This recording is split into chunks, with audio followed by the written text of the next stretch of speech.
तो हेलो दोस्तों, मैं सूरज सर आप सभी का फिर से स्वागत करता हूं मेरे इस यूट्यूब चैनल पर। आज हम यहां पर क्लास 12th अकाउंट यहां पर हम आज शॉर्ट क्वेश्चन की चर्चा करने वाले हैं जो आपके सेक्शन सी को यानी कि 3 मार्क को कवर करेगा। कल हमने या पिछले वीडियो में हमने देखा था कि इसके थियरी कॉन्सेप्ट के बारे में। अगर आपने वो वीडियो नहीं देखा है तो पहले आप जाके उस वीडियो को देखें। तो चलिए हम यहाँ पे शुरू करते हैं, इसके कुछ इंपॉर्टेंट पॉइंट्स को देखते हैं। सबसे पहले अगर आपको शॉर्ट क्वेश्चन करने हैं तो कुछ या एमपी पॉइंट्स याद रखने पड़ेंगे, जिसमें से पहला पॉइंट है आयरन की गणना। अगर आपको आयरन की गणना करनी हो तो आपको ये 4 चीज़ें याद रखनी है जो आपको एन बताएंगी। आयरन पर आपको गणना करनी है तो आपको यहाँ पे क्या निकालना रहेगा, तो आपको यहाँ पे ब्याज निकालना रहेगा, जो कि आपका आयरन के ब्याज का साधारण ब्याज का फॉर्मूला होता है आई बराबर PRN डिवाइड बाय 100। ये आपका साधारण ब्याज का फॉर्मूला होगा, ठीक है। इसी से आप आयरन गिनोगे। तो इसके लिए आपको P और R सवाल में दिया होगा, आपको क्या चाहिए होगा N। तो N कैसे मिलेगा, चलिए हम उसको देखते हैं। तो N के लिए आपको यहाँ पे 4 कंडीशन लिखी है। यदि जो साझेदार है वो प्रति मास के शुरू में आयरन कर ले या पहली तारीख को आयरन कर ले तो आपका N हो जाएगा 78/12, ठीक है। आपको ये याद रखना है कि शुरू में या पहली तारीख को आयरन करे तो N 78/12, मध्य में, ठीक है, मध्य में करे या 15 तारीख को आयरन करे तो प्रति मास की तो 72/12, यहाँ से 6 की कमी हुई है, ठीक है। फिर उसके बाद प्रति मास के अंत में आयरन करे तो N कितना हो जाएगा 66/12। तो यहाँ पे भी देखो 6 घट गया है आपका 6। तो यहाँ पर आप ऐसे याद रख सकते हो, पहले 78 आएगा, फिर 6 माइनस होगा और उसके बाद भी 6 माइनस होगा, और लास्ट में 3 महीने बाद आयरन किया जाए तो 18/12। यानी कि इस तरीके से आप शॉर्टकट में याद रख सकते हो कि पहली तारीख को आयरन करे तो 78/12, 15 को करे तो 72/12, 31 को करे या प्रति मास के अंत में करे तो 66/12, और यदि 3 महीने बाद करे तो 18/12। इसके बाद आपको सवाल में कमीशन निकालने को आ सकता है। तो कमीशन में आपको 2 कमीशन हो सकते हैं यहाँ पर, एक तो साझेदार का और एक कमीशन होगा आपका मैनेजर का। तो यहाँ पे कमीशन के बारे में हम देखते हैं कि कमीशन के लिए आपको सवाल में दिया होगा कि कमीशन घटाने के पहले के लाभ पर कमीशन गिनना है। तो आपको कमीशन घटाने के लाभ के पहले पे कमीशन गिनना पड़ सकता है और कमीशन घटाने के बाद के लाभ पर कमीशन गिनना पड़ सकता है।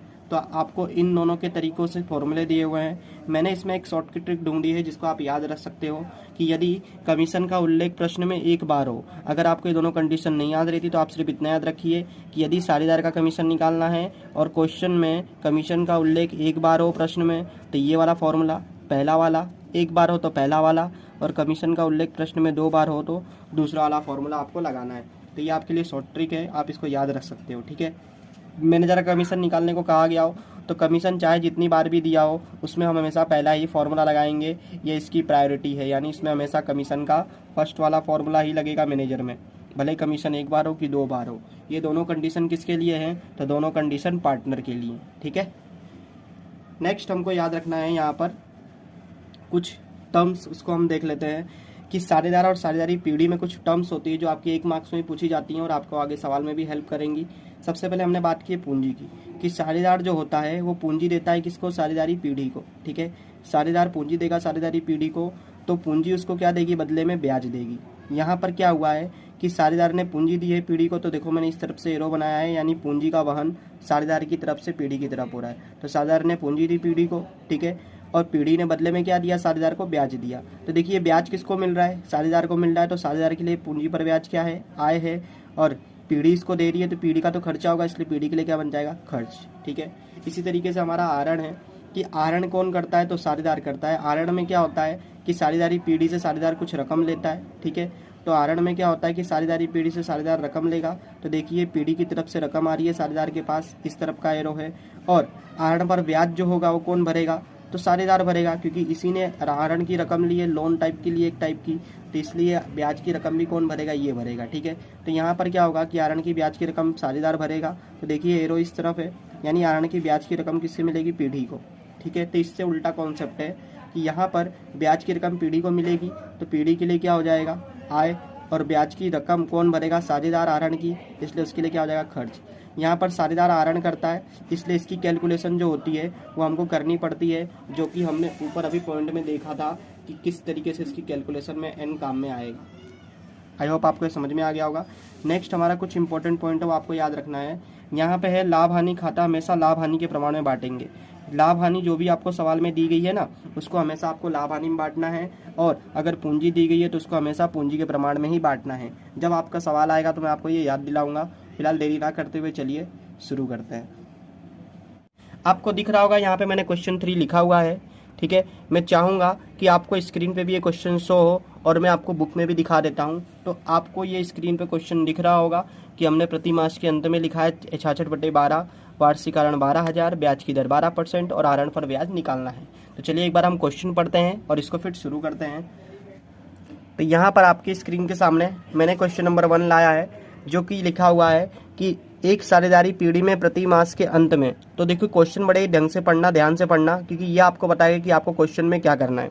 तो साझेदारी पीढ़ी में प्रति मास के अंत में, ठीक है, तो प्रति मास के अंत में एक समान रकम का आरण हो रहा है। तो एक समान रकम का आरण प्रति मास के अंत में हो तो यहाँ से हमें n मिल गया, ठीक है। कितना मिल गया? तो प्रति मास के अंत में हो तो 66/12 हमारा n हो गया। आगे लिखा है वर्ष के अंत में कुल वार्षिक आरण हमें दे दिया है, तो इसको भी आप अंडरलाइन कर लें। वार्षिक आरण का मतलब है साल भर का आरण कितना है? 12,000, ठीक है। इसके बाद आपको लिखा है आरण पर वार्षिक ब्याज दर कितनी है? 12%, ये आपको आर मिल गया। और आगे आपको बताया गया है कि आरण पर ब्याज की गणना कीजिए, यानी कि आपको आई निकालना है सवाल में, ठीक है। तो इस सारे क्वेश्चन की डिटेलिंग में पहले से लिख चुका हूँ, तो मैं आपको बता दूँ और हम इसके आंसर की शुरुआत करते हैं। तो आपको यहाँ पर दिख रहा होगा सबसे पहले कि यहाँ पर जो आपको रकम दी गई है n की, वो कौन सी है? प्रति मास की रकम है। तो आपको जो आरण की रकम होगी वो भी प्रति मास की चाहिए, ठीक है। तो ये तो पर आपको कौन सा दिया है? वार्षिक दिया है। वार्षिक मतलब ये आरण जो आपको दिया हुआ है वो 12 महीने का है। वार्षिक का मतलब ये हुआ ये 12 मंथ का आरण है आपका, तो आप इसको 1 महीने का करोगे, ठीक है। तो कैसे करोगे? तो प्रति मास का आरण निकालने के लिए आप 12,000 को डिवाइड बाय 12 करोगे, क्योंकि 12 महीने होते हैं एक साल में, तो जिससे आपका प्रति मास का आरण कितना आ गया? 1,000 रुपये आ गया, ठीक है। यह आपको तब करना है जब यहाँ पे वार्षिक आरण दिया हो। अगर यहाँ पर आपको प्रति मास का आरण की रकम दी होती तो आप उसको वैसे के वैसे ही रहने दिए होते, वो डायरेक्ट आपका क्या बन जाता? पी बन जाता, ठीक है। यहाँ पे हमें डायरेक्ट पी नहीं बना, इनको निकालना पड़ा, क्यों? क्योंकि यहाँ पर वार्षिक आरण था इसलिए, ठीक है। अगर आपको यहाँ पे प्रति मास का आरण लिखा होता 12,000 तो आप उसे 12,000 पी के रूप में ले लेते, परंतु यहाँ पे वार्षिक आरण है इसलिए हमने इसको डिवाइड बाय 12 किया, ठीक है। तो आई होप आपको ये समझ में आ गया होगा। अब हम क्या करेंगे? इस फॉर्मूले में इसकी वैल्यू रख देंगे। तो हमारा पी कितना आया है यहाँ पर? 1,000 रुपये। हमारा आर है 12, ठीक है, और हमको एन दिया हुआ है 66/12, ठीक है। तो चलिए हम देखते हैं, यहाँ पर बटे में 100 भी है तो 100 भी लगा देंगे। इस तरीके से हमारा क्वेश्चन की वैल्यू एक तैयार हो गई है। इसको हम सॉल्व करेंगे तो कैलसी पर हमारा आंसर कितना आएगा? तो 1000 × 12 × 16 डिवाइड बाय 100 डिवाइड बाय 12, ठीक है। मैंने 2 बार डिवाइड किया, एक बार 100 से एक बार 12 से, तो आपका आंसर आया है 660, यानी आपका आरण पर ब्याज कितना आ गया? 660 रुपये आ गया है, ठीक है। तो ये आपके आरण की ब्याज की गणना हमने कर दी है। आप चाहो तो लास्ट लाइन में लिख सकते हो इस प्रकार से कि आरण पर ब्याज 660 रुपये होगा, ठीक है। तो 3 मार्क का सवाल आपके एग्जाम में आता है, तो आप इसको बड़े ही अच्छी ढंग से करिएगा। तो ये आपका एक सवाल हमारा यहाँ पर पूरा हो गया। अब हम बढ़ते हैं इसी तरीके के आगे सेकंड क्वेश्चन की ओर, जो कि इसी तरीके का है पर थोड़े से चेंजेस हैं। तो अब हम यहाँ पर देखने वाले हैं उदाहरण नंबर 1। तो दोस्तों आपके स्क्रीन के सामने आ गया उदाहरण नंबर 1। तो देखते हैं हम इसमें कि पिछले हमारे सवाल से इस उदाहरण में क्या फ़र्क है। तो यहाँ पर आपको लिखा है हीरर प्रति मास के प्रारंभ में ₹500 का आरण करती है। तो 2 चीज़ यहाँ पर नोटिस करने वाली है। पहली चीज़ तो ये कि हीरल प्रति मास के प्रारंभ में मतलब आपको n मिल गया। यहाँ से n कितना मिल गया? तो आपको n मिल गया 78/12, यानी प्रारंभ में आरण करें तो 78/12 हमारा n हो गया। अब कितने रुपए का आरण कर रही है? तो 500 रुपये का आरण कर रही है। जरा पिछला सवाल याद कीजिए, हमको आरण की रकम वार्षिक दी हुई थी, तो क्या यहाँ पर इसके आगे या पीछे वार्षिक लिखा हुआ है? नहीं लिखा है जी, नहीं। यहाँ पर जो 500 की रकम है वो कौन सी रकम हो गई तब? तो ये भी प्रति मास की ही रकम हो गई है, क्योंकि इसके आगे वार्षिक आरण लिखा हुआ नहीं है, तो इसे प्रति मास की रकम मान ली जाएगा, क्योंकि प्रति मास के बाद ही ये रकम दी हुई है। यानी कि इस सवाल में आपको पी डायरेक्ट दे दिया हुआ है, वो कितना है? 500 है। यहाँ पर आप अगर 500 डिवाइड बाय 12 कर दोगे तो आपका क्वेश्चन गलत हो जाएगा, क्योंकि यहाँ पर प्रति मास की रकम दे दी है, तो आप इसको डिवाइड बाय 12 नहीं कर सकते। दूसरा, आगे आपको लिखा है इसमें आर कितना है? 10% है, और आपको क्या निकालना है? कुल वार्षिक आरण, यानी साल का आरण निकालना है, आपको वर्ष का आरण निकालना है, और इसके बाद आरण पर ब्याज भी निकालना है। तो देखिए कुल वार्षिक आरण पहले हम निकाल लेते हैं। कैसे निकालेंगे? तो आपको जो 500 दिया है 1 महीने का है, तो आप इसको मल्टीप्लिकेशन यानी गुणा कर दीजिए 12 से, तो 12 पंचे 60 यानी कि 6000। इस तरीके से आपका वार्षिक आरण आ गया। आपको ब्याज निकालना है, तो ब्याज का सूत्र हमारा होता है, अभी हमने पिछली बार देखा पिछले सवाल में, PRN/100। तो बस आपको सारी कीमत दी हुई है, आपको फॉर्मूला लगाना है 500 × 10% इंटू 78 डिवाइड बाई 12। ठीक है, आपने इसको सॉल्व किया तो आपका आंसर कितना आ गया 325। तो इस तरीके से आपका उदाहरण नंबर 1 भी पूरा होता है। तो अब हम क्वेश्चन नंबर 2 की ओर आगे बढ़ेंगे। तो आपको यहाँ पर दूसरा क्वेश्चन दिया हुआ है जहाँ पे लिखा हुआ है अमृता और दिव्या एक साझेदारी पीढ़ी के साझेदार हैं। ठीक है, यानी कि अमृता और दिव्या पीढ़ी के साझेदार हैं। उनकी पूंजी का अनुपात 3:2 है। तो यहाँ याद रखिए कि आपको पूंजी का अनुपात दिया है, कितना दिया है 3:2 दिया हुआ है। आगे लिखा है अमृता को उसका कमीशन घटाने के बाद, देखिए कमीशन आ रहा है, किसका कमीशन आ रहा है, अमृता का कमीशन आ रहा है। अमृता कौन है, साझेदार है। ठीक है, तो आप हमारे ट्रिक से चल सकते हैं कि साझेदार का कमीशन है तो कमीशन का उल्लेख शब्द में एक बार है कि 2 बार है, आप उसको देख लीजिए। तो यहाँ पर आप लाइन पढ़ोगे तो उसका कमीशन यानी 1 बार कमीशन आ गया और उसका कमीशन 8% यानी 2 बार कमीशन। तो आप कमीशन का कौन सा फॉर्मूला लगाओगे, दूसरा फॉर्मूला लगाओगे। ठीक है, अगर आपको किताब के अनुसार चलना हो तो किताब में हमने देखा था हमारे नियम में कि यदि कमीशन दिया हुआ है और कमीशन, तो आपको मैं यहाँ पे बता दूं, यदि कमीशन दिया है और कमीशन घटाने के बाद का लाभ अगर आपको दिया है तो आप दूसरा फॉर्मूला लगाओगे ना। किताब की ट्रिक से कमीशन घटाने के बाद दिया होगा और मेरी ट्रिक से सवाल में कमीशन कितनी बार है। ठीक है, तो हम दोनों से देख लेते हैं इसको। तो 2 बार कमीशन है तो ये लगेगा। अब हम देखते हैं क्या सवाल में कमीशन घटाने के बाद का लाभ दिया है। तो सवाल में आप आगे पढ़ोगे तो यहाँ पे लिखा हुआ है कमीशन घटाने के बाद शुद्ध लाभ है, यानी कि कंफर्म होता है कि यहाँ पे सेकंड फॉर्मूला लगेगा कमीशन का। आगे आपको क्या दिया हुआ है कि यदि वर्ष के अंत में पीढ़ी का लाभ 96,876 हो तो अमृता को कितनी रकम मिलेगी। तो आपका क्वेश्चन ये होगा कि इस क्वेश्चन को हम कैसे करें। तो सबसे पहले मैं आपको बता दूं कि यहाँ पर जो आपको पीढ़ी की कुल रकम दी हुई है वो कितनी है, 96,876 है। ठीक है, तो इन सारी रकमों को हम लिखकर सवाल की शुरुआत करेंगे। तो इन सारी रकमों को मैंने आपके लिए लिख दिया है। तो इस प्रकार से आपकी रकम स्क्रीन के सामने आई हुई है। यहाँ पर सबसे पहले आप ध्यान देना कि यहाँ पर हमको अमृता की कुल रकम ज्ञात करनी है। तो अमृता की कुल रकम कैसे मिलेगी, तो देखो यहाँ पर कि अमृता का कमीशन, ठीक है, और अमृता का लाभ, यानी अमृता की कुल रकम में अमृता का कमीशन और लाभ दोनों आएगा। यहाँ पर जो आपको लाभ दिया है वो कौन सा है, वर्ष के अंत का लाभ है।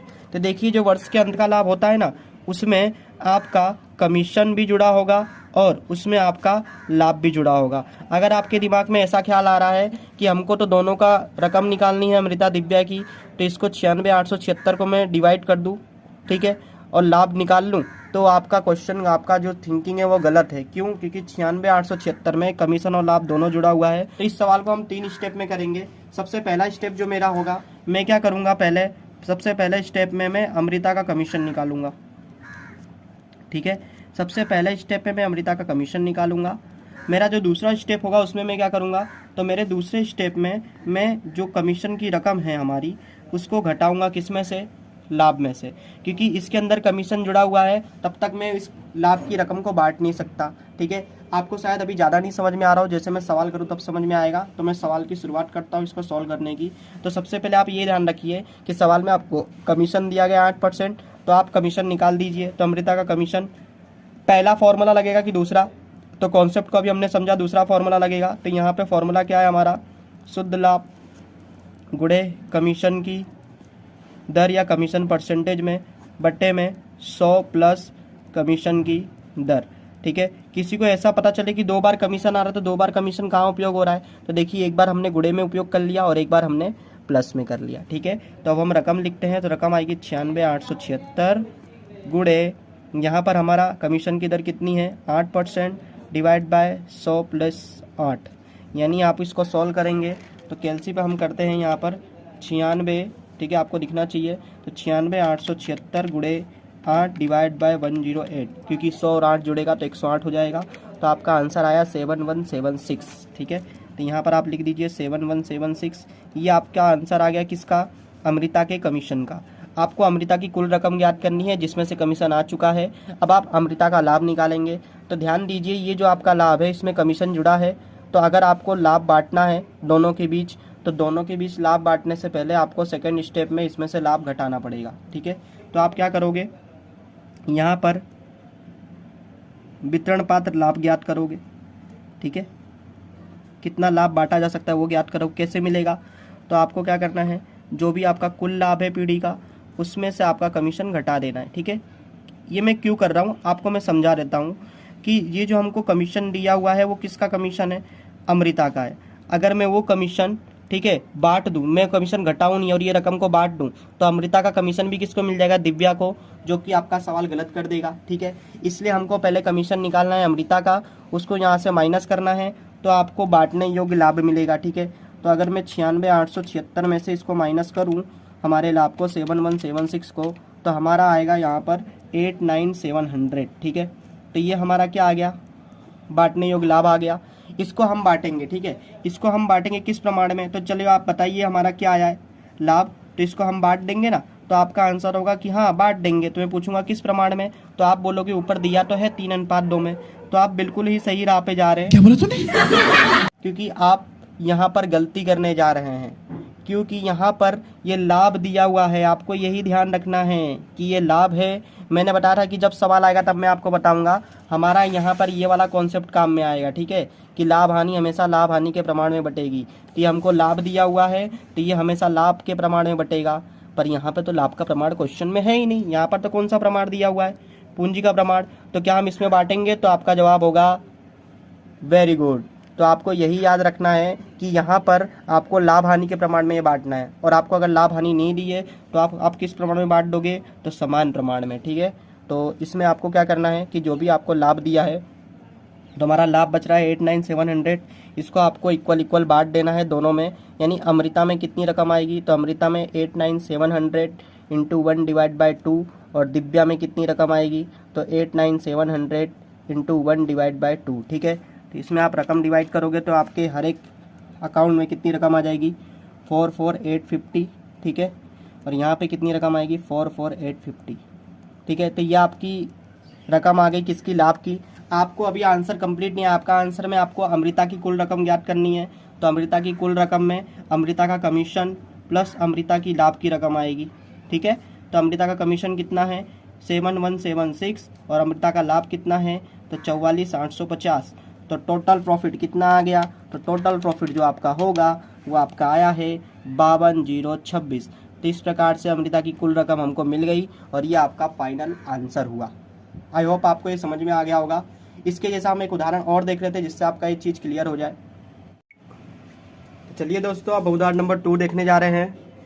यहाँ पर ये सवाल नंबर 2 की तरह ही कॉन्सेप्ट है। यहाँ पर लिखा हुआ है कि हंसा, हितेश और विजय एक पेढ़ी के साझेदार हैं, उनकी पूंजी का प्रमाण 321 है। तो याद रखिएगा, पूंजी का प्रमाण दिया हुआ है 321। हितेश को उसका कमीशन देने के बाद बढ़ते लाभ पर शुद्ध लाभ पर 10% कमीशन देना है। तो कमीशन किसका है? हितेश का, यानी पार्टनर का कमीशन है। तो आपको वही थिंकिंग पे जाना है कि 2 कमीशन के सूत्र होते हैं, 1 और 2। तो कौन सा लगेगा? इसमें से दूसरा लगेगा। कारण क्योंकि कमीशन का उल्लेख 2 बार है, एक बार ये रहा और एक बार ये रहा। ठीक है, आप किताब के अकॉर्डिंग भी जा सकते हो कि इसमें कमीशन देने के बाद लाभ पर कमीशन निकालना है, इसलिए दूसरा वाला कमीशन का सूत्र लगेगा। इसके बाद हम देखते हैं कि यहाँ पर लिखा हुआ है, यदि वर्ष के अंत में पेढ़ी का लाभ कितना हो? 1,65,000 हो, तो हितेश को कुल कितनी रकम मिलेगी? तो आपको ये याद रखना है कि ये जो पेढ़ी का लाभ है इसमें कमीशन भी क्या है? जुड़ा हुआ है। तो आपको इसी में से कमीशन भी मिलेगा और इसी में से लाभ की रकम भी मिलेगी। तो सबसे पहले आपको सवाल में बोला है कमीशन निकालने को, तो आप कमीशन निकाल दे। तो ये रहा कमीशन का सूत्र। ठीक है, लाभ गुणे कमीशन की प्रतिशत, 100 प्लस कमीशन का परसेंटेज, जैसा कि हमने पीछे सॉल्व किया था। तो इस प्रकार से आपका कमीशन आएगा 15,000 रुपये। ठीक है, सेकेंड, ये हमारा पहला स्टेप था। दूसरा स्टेप हमारा क्या होगा? तो इसमें टोटल 3 स्टेप में आपका सवाल पूरा होगा। पहला स्टेप आप कमीशन निकालो, दूसरा स्टेप आपको वितरण पात्र लाभ निकालने का। इसको कैसे निकालते हैं? तो कुल लाभ में से कमीशन घटाने से, यानी कि कुल लाभ 1,65,000 था, उसमें से आप 15,000 कमीशन घटा दीजिए तो आपका वितरण पात्र लाभ मिल जाएगा। ठीक है, इसके बाद तीसरा क्या है? तो तीसरा हमको यहाँ पर देखना है कि हमको हितेश को कुल रकम निकालनी है। कैसे निकालेंगे? तो यहाँ पर हम क्या करेंगे कि हमारी हितेश की रकम निकालने के लिए इस रकम को, वितरण पात्र लाभ है तो इसको हम बांट देंगे लाभ हानि के प्रमाण में। तो क्या क्वेश्चन में आपको लाभ हानि का प्रमाण दिया हुआ है? तो आपका जवाब होगा नहीं। Very good. ठीक है, यहाँ पर लाभ हानि का प्रमाण नहीं दिया हुआ है। यहाँ पर कौन सा प्रमाण दिया हुआ है? पूंजी का प्रमाण दिया हुआ है। तो इसको क्या हम 3-2-1 में बांटेंगे? तो नहीं, लाभ हानि के प्रमाण में बांटेंगे, क्योंकि ये लाभ है, देख लीजिए। तो इसको हम क्या करेंगे? लाभ हानि का प्रमाण तो है नहीं, तो समान प्रमाण में बांट देंगे। तो सभी के पास कितनी रकम आएगी? 50, 50, 50। ठीक है, तो आप इसको जब 1,50,000 को डिवाइड करोगे तो 1,50,000, ठीक है, 2 जीरो ज़्यादा लगा दिए मैंने, डिवाइड बाय 3, तो कितना आएगा 50,000। यानी कि सभी के हिस्से में 50-50 हज़ार रकम आएगी लाभ की। तो हमको हितेश की कुल रकम ज्ञात करनी है, तो हितेश को क्या मिलेगा, लाभ भी मिलेगा और कमीशन भी मिलेगा। तो लाभ प्लस कमीशन यानी कितना हो गया 65,000। ठीक है, तो इस तरीके के आपके सवाल एग्जाम में आते रहते हैं, तो आपको इनको ध्यान से देखना है। इन सवाल में कॉन्सेप्ट को आपको समझना है, बाकी सवाल में रकम चेंज हो तो भी आप इसको कर सकते हो। तो इसी तरीके से मैं इसी सवाल में अगर आपको मैं ये बोलूँ कि यहाँ पे पूंजी का प्रमाण नहीं, यहाँ पे अगर लाभ का प्रमाण दिया होता तो आप क्या करते, तब आप ये जो लाभ था आपका 1,50,000, इसको आप समान प्रमाण में नहीं बांटते, तब आप इसको 3-2-1 के प्रमाण में ही बांट देते। ठीक है, तो आई होप आपको ये समझ में आ गया होगा। तो चलिए हम तीसरे क्वेश्चन की ओर बढ़ते हैं। तो चलिए तीसरे क्वेश्चन की ओर हम आगे बढ़ते हैं। यहाँ पर तीसरा क्वेश्चन आपको दिया हुआ है, विस्मय, अभिजीत और कुणाल 3-2-4 के प्रमाण में लाभ हानि बांटने वाले साझेदार हैं। तो यहाँ आपको ध्यान देना है कि आपको लाभ हानि का प्रमाण दे दिया हुआ है, कितना है 3-2-4। आगे लिखा है मैनेजर को उसका कमीशन देने के बाद बढ़ते लाभ पर कमीशन देना है। तो ध्यान दीजिए, यहाँ पर कमीशन किसको देना है, हमको मैनेजर को देना है। तो मैनेजर का कमीशन निकालने के लिए हमेशा हम कौन सा इस्तेमाल करते हैं, पहला फॉर्मूला। ठीक है, कमीशन कितनी बार भी दिया हो उससे मतलब नहीं है, मैनेजर का कमीशन के लिए हमेशा पहला ही फॉर्मूला यूज होगा, तो आप इसको याद रखिएगा। आगे लिखा है आपको कि अभिजीत के भाग में 30,000 को लाभ आता है, तो आप मैनेजर के कमीशन की गणना कीजिए। तो चलो हमको मैनेजर के कमीशन की गणना करनी है, तो सबसे पहले हम क्या करते हैं, इस सारी इन्फॉर्मेशन को लिखते हैं और सवाल को सॉल्व करते हैं। तो ये रही, मैंने आपके लिए सारी इन्फॉर्मेशन लिख के रखी है। यहाँ पर जो भी इन्फॉर्मेशन है, तो यहाँ पर आपको देखने लायक बात है कि यहाँ पर आपको मैनेजर का कमीशन निकालना है 10%। ठीक है, तो यहाँ पर आप क्या करो, मैनेजर के कमीशन का पहले सूत्र लिख दो। तो यहाँ पर हम लिखते हैं मैनेजर का कमीशन। ठीक है, तो हम लिखेंगे मैनेजर का कमीशन। तो यहाँ पर हम फॉर्मूला लिखेंगे सबसे पहले, कि फॉर्मूला क्या है हमारा, शुद्ध लाभ गुणे कमीशन की दर। ठीक है, इसमें कौन सा फॉर्मूला आएगा, पहला ही फॉर्मूला आएगा, तो बटे में क्या आएगा, सिर्फ 100 आएगा। ठीक है, तो यहाँ पर सबसे पहले आपको मैनेजर का कमीशन निकालना हो तो शुद्ध लाभ चाहिए। पर सर यहाँ पे तो शुद्ध लाभ दिया हुआ ही नहीं, आपके मन में तुरंत क्वेश्चन आया। अगर आप इसको शुद्ध लाभ समझ रहे हो तो आप गलत हो, क्योंकि ये जो लाभ है वो अभिजीत का लाभ है, ये शुद्ध लाभ नहीं है। शुद्ध लाभ वो रकम होती है जिसमें पीढ़ी के सभी साझेदारों की रकम जुड़ी होती है। तो यहाँ पर शुद्ध लाभ नहीं है, तो हमें निकालना पड़ेगा। तो उसके लिए आपको थोड़ा सा दिमाग इस्तेमाल करना पड़ेगा। यहाँ पर आपको जो लाभ दिया है ना, उसी से आपको शुद्ध लाभ मिलेगा। तो यहाँ पर किसका लाभ दिया है, अभिजीत का, और ऊपर दिया है लाभ हानि का प्रमाण। ठीक है, ध्यान दीजिएगा। तो आप क्या करोगे, इस लाभ और लाभ हानि के प्रमाण से ही आप शुद्ध लाभ निकाल लोगे। तो कैसे, तो उसके लिए मैं हूँ ना, आप यहाँ देखिए। सबसे पहले आप यहाँ क्या करो, अनुपात लिख दो लाभ हानि का। ठीक है, तो आप अनुपात लिखोगे लाभ हानि का। ठीक है, और आप दूसरी साइड क्या लिख दो, लाभ हानि लिख दो। ठीक है, किस में, रुपए में। तो इस तरीके से आपको 2 साइड बना लेनी है, लाभ हानि अनुपात में और लाभ हानि रुपए में। यहाँ पर आप पहले अभिजीत की बात करोगे, तो ए से डिनोट कर रहा हूँ मैं अभिजीत को, कि जहाँ अभिजीत के लाभ हानि का अनुपात कितना रहा, देखो अभिजीत के लाभ हानि का अनुपात, विस्मय अभिजीत, अभिजीत दूसरे नंबर पे है, तो लाभ हानि का अनुपात अभिजीत का कितना है, 2। ठीक है, तो जहाँ लाभ हानि का अनुपात 2 था, वहाँ अभिजीत को कितने रुपये मिल रहे थे, 30,000 रुपये। ठीक है, तो हमें तो कुल प्रमाण चाहिए टोटल।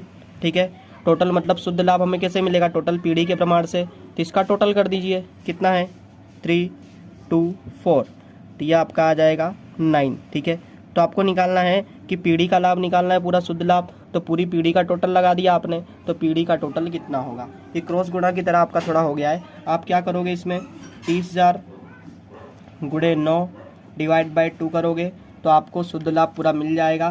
तो आपको कितना मिलेगा, तो आइए हम कैलसी में सॉल्व कर लेते हैं। 30,000 गुणे 9, ठीक है, डिवाइड बाय 2, तो ये आपका शुद्ध लाभ कितना आ गया, 1,35,000 आ चुका है यहाँ पर। ठीक है, ये आपका क्या आ गया है, शुद्ध लाभ। तो इस रकम को आप यहाँ लिख दीजिए। कमीशन की दर है 10, बटे में क्या आ गया, 100 आ गया। आप इसको सॉल्व करोगे तो आपका आंसर कितना आएगा, 13,500। तो ये आपका मैनेजर का कमीशन निकल चुका है। बहुत ही अच्छे ढंग से, बहुत ईजी सवाल है, आपने इसको पूरा कर लिया है। तो चलिए इसके उदाहरण की ओर हम आगे बढ़ते हैं। तो यहाँ पर आपको तीसरा उदाहरण दिख रहा होगा स्क्रीन पर। यहाँ पे लिखा है, जयेश, सुरेश और पंकज लाभ हानि का प्रमाण 6-2-3 में बांटते हैं। ठीक है, यानी जयेश, पंकज का, सुरेश का लाभ हानि का प्रमाण दे दिया है 6-3, यानी 6-2-3। मैनेजर का कमीशन घटाने के बाद इनको 10% की दर से कमीशन निकालना है। यहाँ पर आप ध्यान दीजिए, यहाँ पर कमीशन की रकम दे दी चुकी है आपको। कमीशन की रकम कितनी दी है, 6600। पिछले सवाल में हमको कमीशन निकालना था, यहाँ पर आपको कमीशन की रकम दे दी है। आगे लिखा है, तीनों साझेदारों के लाभ का वितरण की गणना कीजिए। ये सवाल पर कैसे करेंगे इसको, तो चलिए हम देखते हैं। सबसे पहले आप यहाँ क्या करिएगा, आपको मैनेजर का कमीशन दिया है तो आप मैनेजर के कमीशन का फॉर्मूला लगा दीजिएगा। तो चलिए इसको मैं आपको सॉल्व करके दिखाता हूँ। ये बड़ी अच्छी बात कही आप। तो आपको यहाँ पर क्या करना है, आपको यहाँ पर मैनेजर के कमीशन का फॉर्मूला लगाना है। तो मैनेजर के कमीशन का फॉर्मूला क्या है, तो मैनेजर का कमीशन अभी हमने ऊपर लिखा, तो मैं यहाँ पे पूरी अमाउंट नहीं लिखूँगा, आपको डायरेक्ट मैं बताता हूँ। यहाँ पे शुद्ध लाभ लिखना है, ठीक है। तो शुद्ध लाभ हमारे पास है, तो हमारे पास शुद्ध लाभ नहीं है, ठीक है। गुणे क्या आता है, कमीशन की दर, और बटे में क्या आता है 100, ठीक है। तो इन्फॉर्मेशन से देखिए हमको निकालना क्या है, तो यहाँ पे लिखाना है लाभ के वितरण की गणना, यानी तीनों साझेदार को कितना कितना लाभ मिलेगा हमको ये ज्ञात करना है, ठीक है।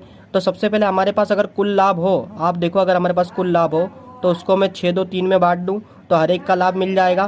पर मेरे पास यही दिक्कत है कि मेरे पास कुल लाभ यहाँ पर नहीं है, तो पहले मैं कुल लाभ निकालूंगा, किससे निकलेगा, तो इसी से निकलेगा, ठीक है, कमीशन से ही। शायद मैं सवाल सॉल्व करूँ तो आपको ज़्यादा पता चलेगा। तो यहाँ पर हमको कमीशन टोटल दिया है 6600 और कमीशन का परसेंटेज है 10%। तो उसको हम यहाँ लिख लेते हैं कि हमारा कमीशन है 6600 रुपये और हमारा शुद्ध लाभ हमारे पास है क्या, नहीं है, वही तो हमको निकालना है, ठीक है। और ये कितना है 10 और ये कितना हो गया 100। देखिए ये रकम भाग में है तो सामने वाले के गुणे में चली जाएगी, तो 6600 गुणे 100 हो जाएगा, ठीक है। बराबर में क्या बचेगा हमारे पास, शुद्ध लाभ बचेगा और गुणे में क्या बचेगा 10, ठीक है। ये रकम गुणे में है तो सामने वाले के भाग में चली जाएगी, तो 6600 गुणे 10 भागे 10, ठीक है। तो हमको यहाँ पर कौन सी रकम मिल जाएगी, शुद्ध लाभ की, ठीक है। इसको हम डिवाइड करेंगे तो हमारी शुद्ध लाभ कितना आ जाएगा, 66,000, ठीक। अगर आपको ना समझ में आया तो आप इसको थोड़ा रिवाइंड करके देख सकते हो। यहाँ पर हमने क्या किया है, सवाल में हमको बोला है कि तीनों साझेदारों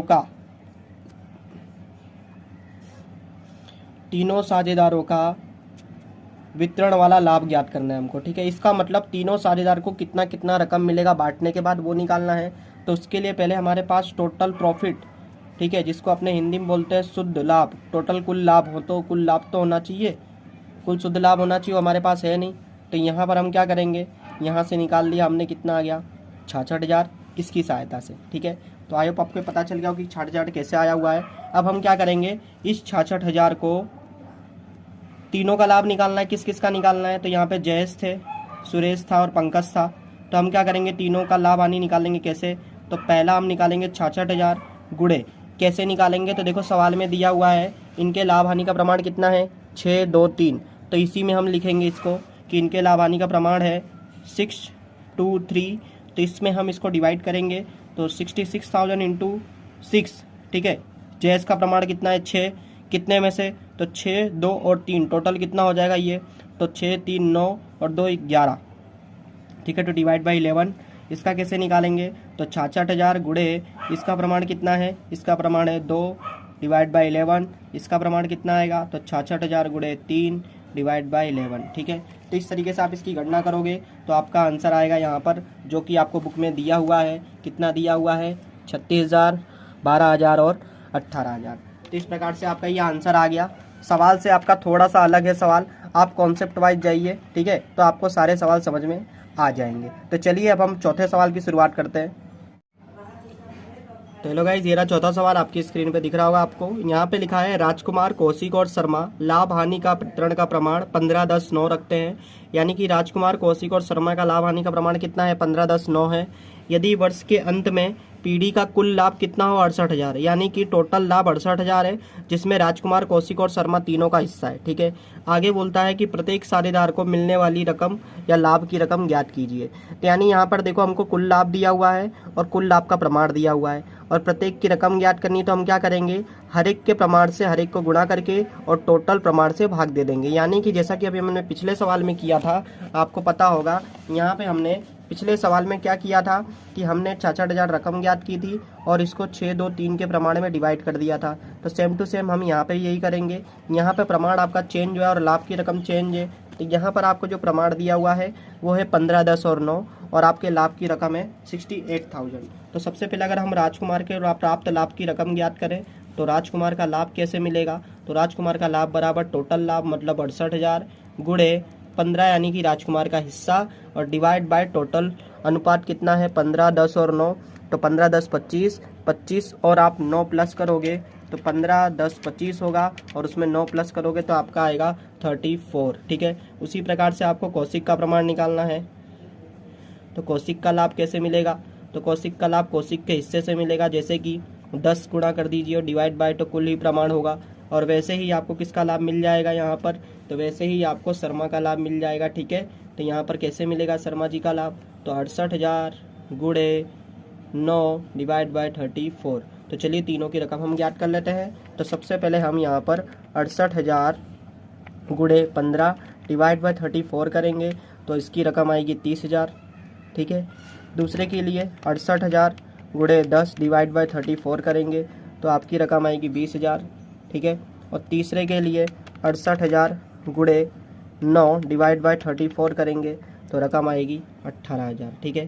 तो इस प्रकार से आपकी टोटल रकम 68,000 आपने बांट दी है किस प्रमाण में? तो 15, 10 और 9 में, ठीक है। तो आई होप आपको ये समझ में आ गया होगा। मजा आया, और मैं ये जो मजा है हिंदुस्तान के हर व्यक्ति को देना चाहता हूं।